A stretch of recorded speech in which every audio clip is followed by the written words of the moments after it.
Friendship and Shalom, greetings to you all. I have to say yes, several of you were right.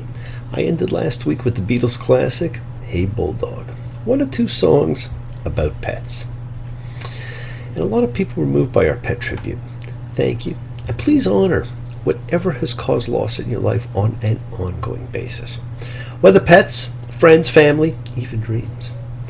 We all suffer so many losses and often do not realize the extent of their effect. Loss is insidious. Now, I had a fantastic phone call earlier with an old friend who has been living abroad for many, many years. And she loves the show, but thought it would be great if I added some puppets. I think it's a fantastic idea. And Leslie, I will do my best, and it was really fabulous to talk to you again. And I want y'all to know that I was very fortunate the other day to get to spend some time with a rabbi friend of mine from New York, who I truly admire.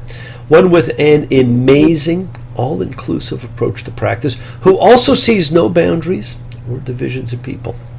We all simply are. And I got to sit in on one of his bar mitzvahs, and he does such a great job crafting the liturgy and music to include in each ceremony. It was magical and spellbinding. And the parsha being read was the one we will be looking at today, Lech Lecha, the emphatic double word calling, which in many ways will set the stage for an incredibly powerful Torah tool, not used with words, but with names. The double name calling, Genesis 22:11. And an angel of God called to him from heaven and said, Abraham, Abraham. And he said, Here I am. Exodus 3:4. The Lord saw that he had turned to see, and God called to him from within the thorn bush, and he said, Moses, Moses. And he said, Here I am. Genesis 46:2. And God said to Israel in visions of the night, and he said, Jacob, Jacob. And he said, Here I am. And even Exodus 34:6. And the Lord passed before him and proclaimed, Lord, Lord, benevolent God who is compassionate and gracious, slow to anger, and abundant in loving kindness and truth.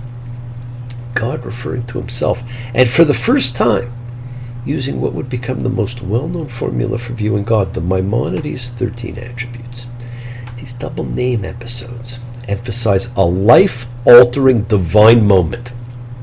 And in this case here, we have emphasis of the verb, and it becomes a historic, divine, perhaps culturally defining moment. Go, you go, Genesis 12:1, and the Lord said to Abraham, Go, you go forth from your land and your birthplace and your father's house to the land I will show you. And my friends, this statement foreshadows something God will say in a week when he orders the newly named Abraham to take your son, your only one whom you love, Isaac, and go to the land of Moriah and make him a burnt offering there on one of the mountains that I'll say to you. We've shifted to a book that no longer is concerned with cosmology. It's concerned with nations, families, and individuals to the struggles, hardships, angers, jealousies, fears, crises of faith, and feelings inherent therein. And that is something each of us can connect to. We each have fought to overcome our fears, and we are taught to celebrate that annually. It's the most important thing we can do. We have learned to forgive and to ask forgiveness, for it is the true cleansing mechanism, and we honor and celebrate it annually. We have each wrestled with God, with faith and belief. That can be something which comes and goes through our entire lives, and we have been shown that there is always the hope of a return. The exile from paradise was truly only temporary, but it takes effort and determination to return to it. Now the spiritual warfare, flesh and blood breaking down. You either got faith or you got unbelief. There ain't no neutral ground. Abraham exercised faith and belief like Noah did. And I watched as the bar mitzvah boy told the age-old story, how Abraham did not believe in the multiple gods of his land of Ur, but believed in only one God instead. Followed that voice. Now, while that story is just that, a story, not biblical, it tells us, each of us, listen to that still, small voice that guides you. Believe in you. Believe you are being led in the right direction to the right place for you. We are all on a journey. Now, Abram and his family are to journey to Canaan. And due to famine, they must go to Egypt, Mitzrayim, confinement and fear. And that is what immediately rears itself, his fear. His fear that Sarai, his wife, because of her beauty, will be taken and he killed. So he lies, and his house of lies affects everyone around him. Genesis 12:4. And Abram was 75 years old when he went out from Haran. He's old when he leaves. So is his wife. And he leaves Haran, not Ur. It's somehow hard to connect this to the young, beautiful princess he fears will be taken from him. And so we have controversy, for a change. We have controversy over where he's really from.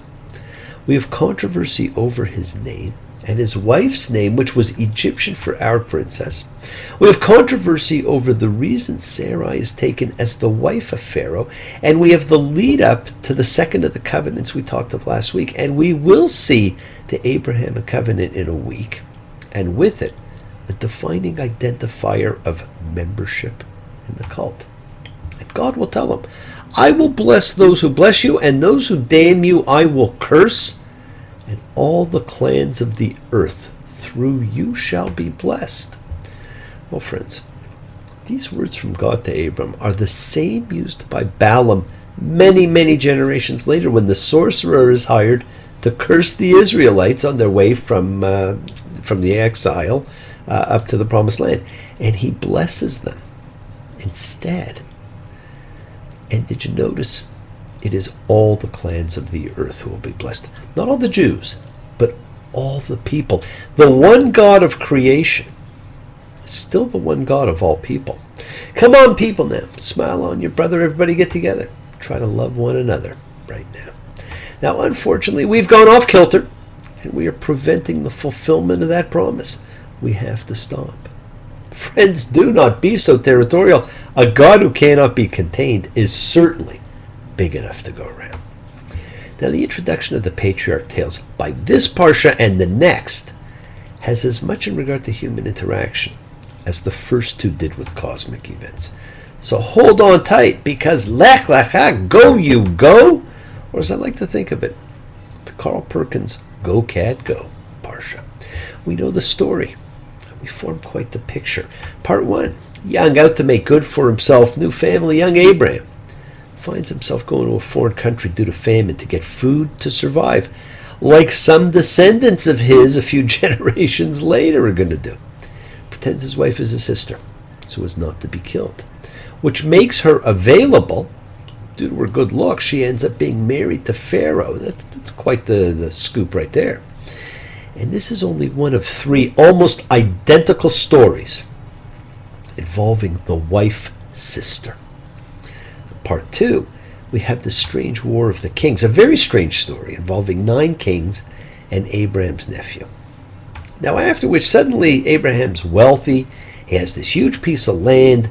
It kind of makes the Ewings from Dallas and the Cartwrights from the Ponderosa look puny. And as the family head, he goes to his nephew and he says, hey, space isn't big enough that they should not quarrel. So they should each separate, go in different directions. It just makes you wonder about who we are reading about.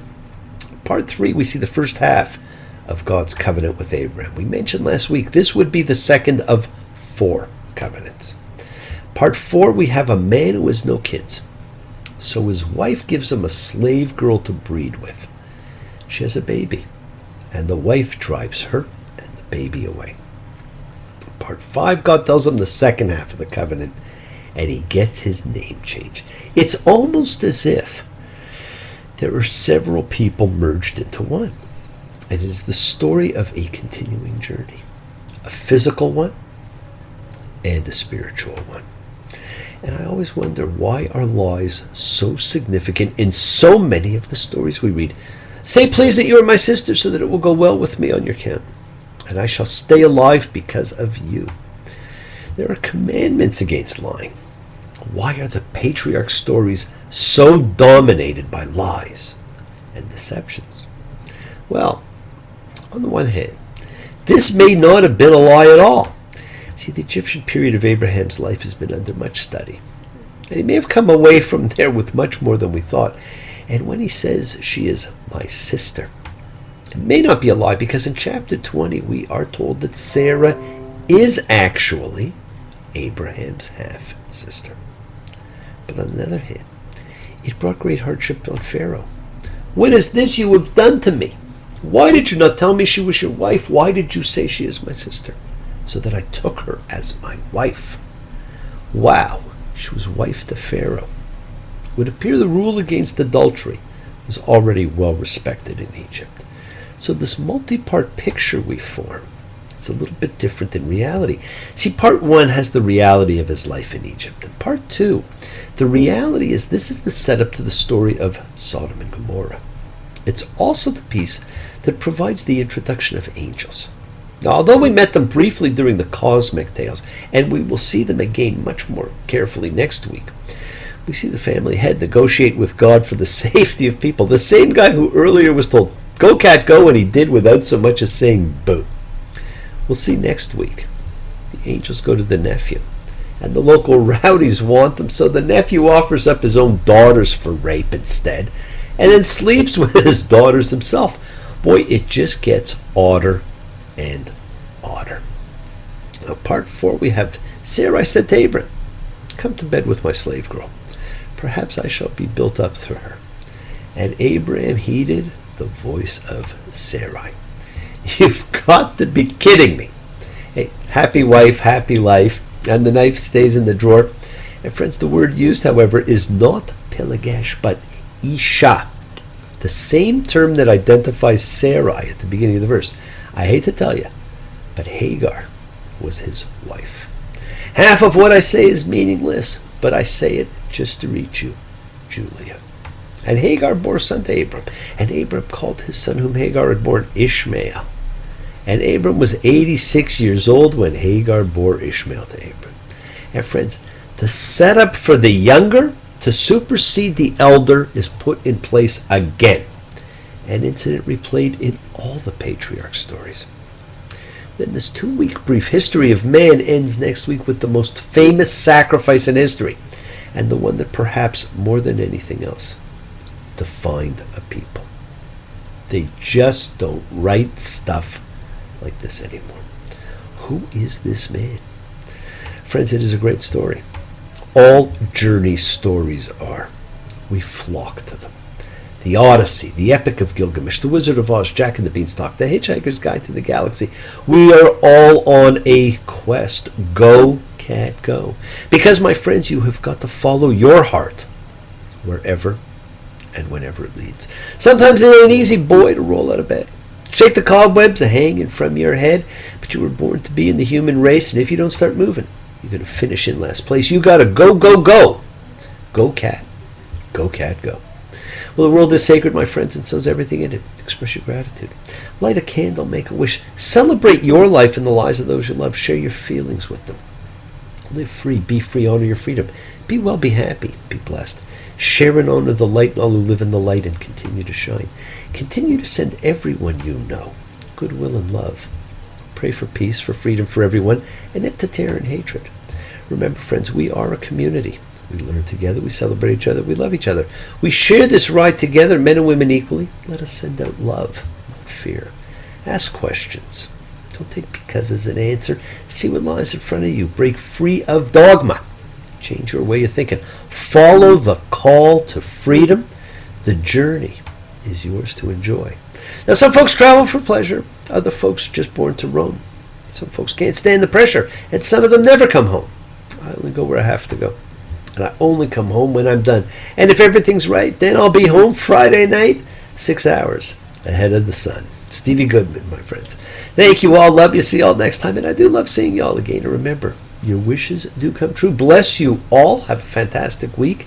Thank you for joining me. Shabbat Shalom. Take care and follow your journey.